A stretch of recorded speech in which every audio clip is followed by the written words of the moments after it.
Tutmuşam sen oradan çektir, buradan çektir, böyle de çek.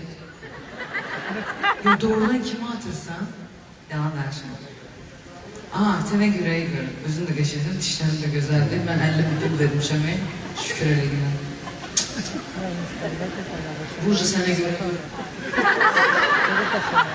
Adı başqa. Elə deyib başıma Allah tutmuşsa 25 yıl. 160 yaşım var, hararet inanırım sizə. Ay uşaqlar, nəfərsiz, yaxşısınızmı? Keyfiniz zadınız. Bizim qonaqlarımızdan razısınız. Ay mənim əzizlərim. Gecədən razıyım.